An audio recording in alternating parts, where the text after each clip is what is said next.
souvenons-nous que si Dieu a de la haine pour le péché, pour le mal et pour le mensonge, il a pour le pécheur un amour immense. Même si selon le psaume 101, verset 3, il a en aversion la conduite des pécheurs. N'a-t-il pas envoyé son Fils dans le monde pour les sauver, selon Paul dans 1 Timothée 1,15. Dès lors, nous ne sommes pas étonnés que ce Dieu au regard duquel rien n'est caché, qui est le Dieu 3 fois saint, soit le Dieu qui juge les hommes qui restent rebelles à ses tentatives de le ramener à lui, mais aussi le Dieu qui est attentif aux besoins de ceux qui sont revenus vers lui. Au premier, il dit dans Job 74, verset 22, « Il n'y a ni ténèbres, ni ombre de la mort où puissent se cacher ceux qui commettent l'iniquité. » Psaume 58, verset 12, « Oui, il est un Dieu qui juge sur la terre. » 75, verset 3, « Au temps fixé, je jugerai avec droiture. » Ésaïe 11, verset 3, « Il ne juge pas selon les apparences. » 1 Pierre 1, verset 17, « Dieu juge selon l'œuvre de chacun. » Et Romains 2, verset 16, « Dieu juge par Jésus-Christ les actions secrètes. » L'homme croit pouvoir échapper à quelque jugement que ce soit.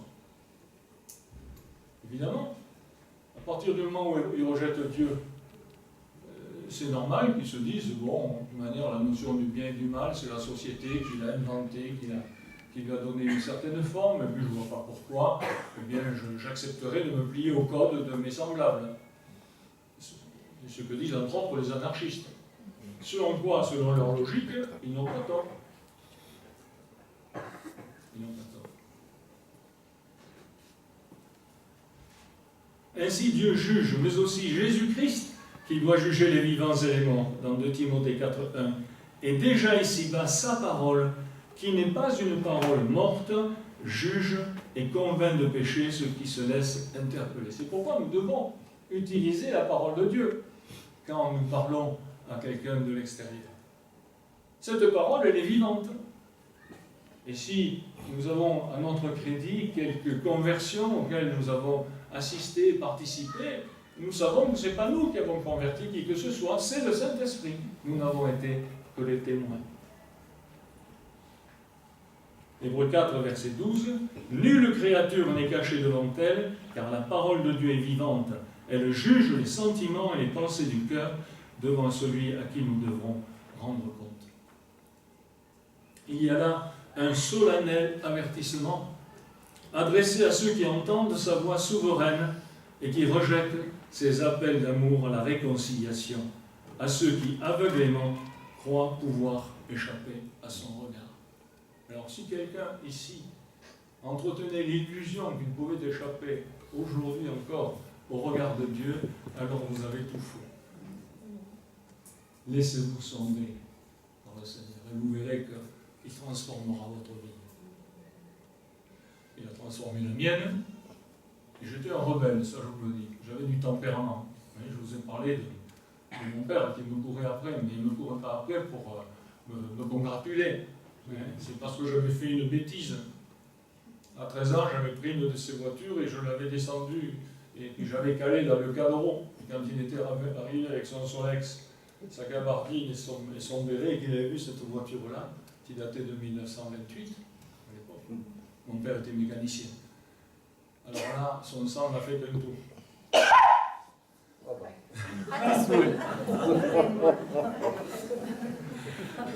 Ça, c'est le bruit du sang de mon père.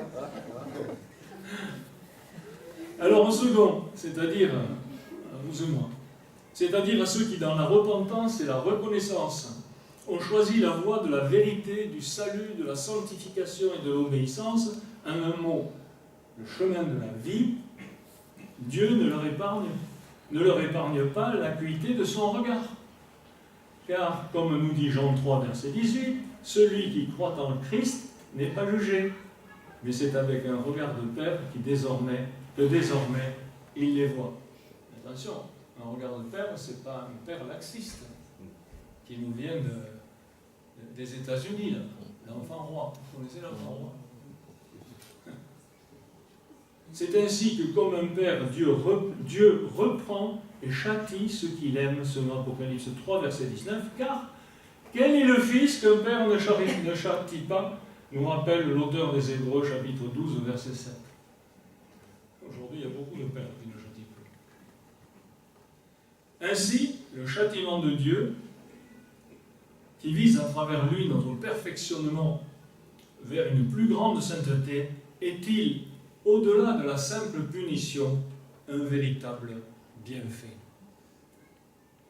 Mais la connaissance parfaite que Dieu a de chacune de nos vies, à chacune des minutes qui la composent, va bien au-delà du seul bienfait précédemment évoqué, car nous est-il dit dans Matthieu 6, verset 8, « Votre Père sait de quoi vous avez besoin. » Et encore dans Philippiens 4, verset 6, « Faites connaître vos besoins à Dieu. » Ou encore verset 19, « Et mon Dieu pourvoira à tous vos besoins selon sa richesse avec gloire en Jésus-Christ. » Y a-t-il, mes amis, plus belle promesse que celle-ci, que nous devons à celui qui sonde nos cœurs et nos pensées et qui nous aime d'un amour éternel? Alors maintenant, j'en arrive à la conclusion. Fort de ce que nous venons de redécouvrir, il nous appartient de suivre quelques conseils que nous laisse la parole de Dieu pour que le regard que le Seigneur jette sur chacun de nous et sur son Église lui apporte joie et satisfaction. Nous voulons réjouir le Saint-Esprit. Comme Paul le disait aux Thessaloniciens dans son premier chapitre 2, verset 4, « Annonçons l'Évangile non pour plaire aux hommes, mais pour plaire à Dieu qui sonde le cœur. » Annonçons l'Évangile. Annonçons l'Évangile. C'est notre rôle. C'est notre devoir d'amour. C'est plus qu'un acte d'obéissance à notre Dieu. C'est nous laisser entraîner dans le sillage de sa parole qui ouvre devant nous les perspectives du salut annoncé à des âmes qu'il aura préparées pour les entendre. Éphésiens 4, verset 30, « N'attristons pas le Saint-Esprit par lequel nous avons été scellés pour le jour de la rédemption. » Chaque mot ici a sa valeur, chaque mot a son poids. N'attristons pas le Saint-Esprit qui est une des personnes divines par lequel nous avons été scellés. Nous ne risquons rien. Il y a le sceau de Dieu dans notre âme qui doit nous ouvrir les portes du rachat, de la rédemption. Souvenons-nous que nous sommes le sel de la terre et la lumière du monde, comme nous le rappelle Jésus lui-même.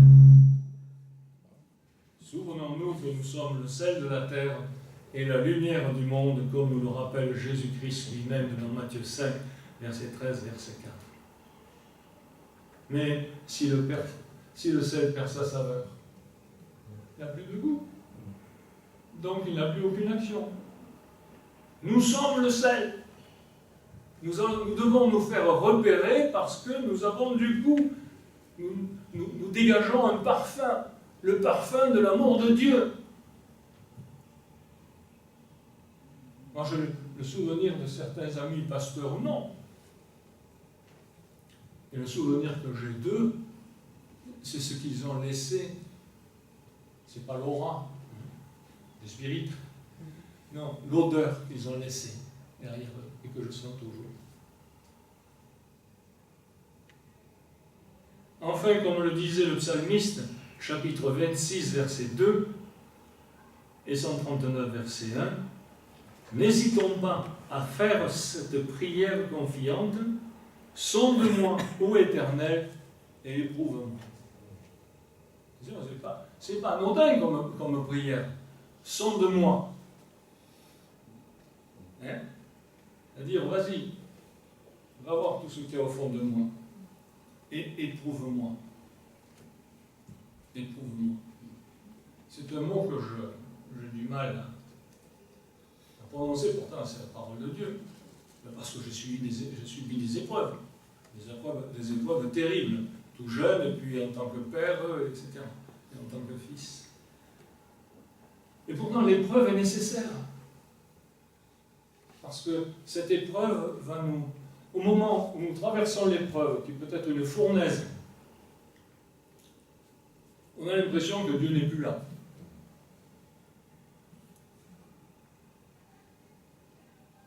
Et je peux dire que c'est le moment où Dieu est le plus proche, même si je ne m'en rends pas compte. Vous connaissez cette histoire de ce chrétien qui... c'est une image, qui disait, il était dans le désert, et puis il était avec le Seigneur, et sur le sable, il y avait ses traces, et celles du Seigneur. Et puis à un moment donné, il a traversé une épreuve, et puis il n'y avait plus que deux traces. Alors il dit au Seigneur, mais tu m'as laissé tomber? Et le Seigneur lui a dit, non, je te portais sur mes épaules. C'est pour ça qu'il n'y avait que 2 traces.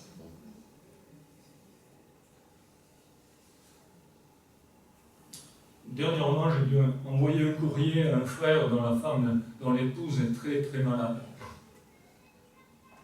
Et j'ai pu lui dire, quelle que soit l'issue de cette épreuve, il ne sera peut-être pas ce que tu attends. Quelle que soit l'issue, sache une chose, c'est que Dieu n'a jamais été aussi proche de vous que maintenant. Quand tout va bien, Dieu est là. Ou Dieu n'est pas là. Mais quand les choses sont difficiles à vivre, quand la perte d'un conjoint ou d'un enfant est là, eh bien, on ne s'en rend pas compte, mais le Seigneur est là. Et il est là plus que jamais.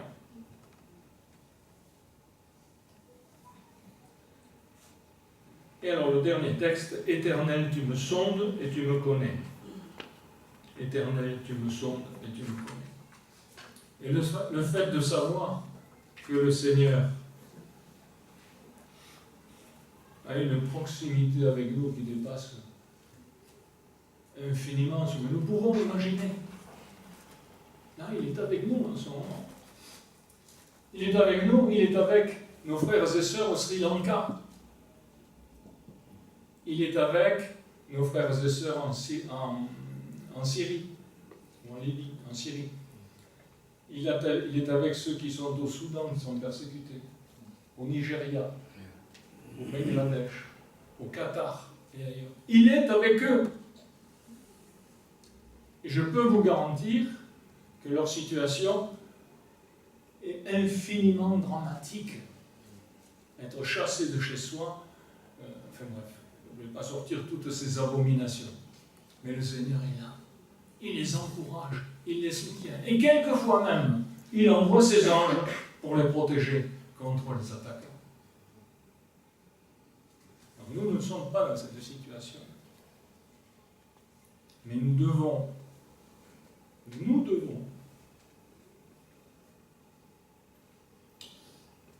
au moins avant de nous endormir, de prier pour eux. Ce sont nos frères. Ils sont rachetés. Ils combattent la chair et le sang, mais aussi spirituellement, ils combattent. N'oublions pas que le Seigneur écoute nos paroles. Et qu'un jour, bientôt peut-être, on sera tous là-haut, jaune, blanc, noir, café au lait, quelle que soit notre couleur, nous sommes des enfants de Dieu et on se retrouvera tous là-haut. Que le Seigneur nous donne d'avoir le sentiment aigu de sa proximité, mais aussi le sentiment aigu que la meilleure arme qu'il nous est donnée, celle qui est comme un levier qui peut soulever des montagnes, c'est la prière. C'est la prière. Et c'est peut-être parce que nous ne prions pas assez dans nos pays occidentaux que l'on ne voit pas ce que l'on pourrait imaginer voir, les âmes qui se tournent. Mais le Seigneur a plus d'un moyen pour toucher les âmes. Que Dieu vous vous garde, qu'il vous bénisse, qu'il vous encourage, qu'il nous encourage. Et que déjà aujourd'hui nous puissions chanter notre joie de lui appartenir, d'avoir un maître si grand, si puissant et surtout si généreux. Amen. Amen.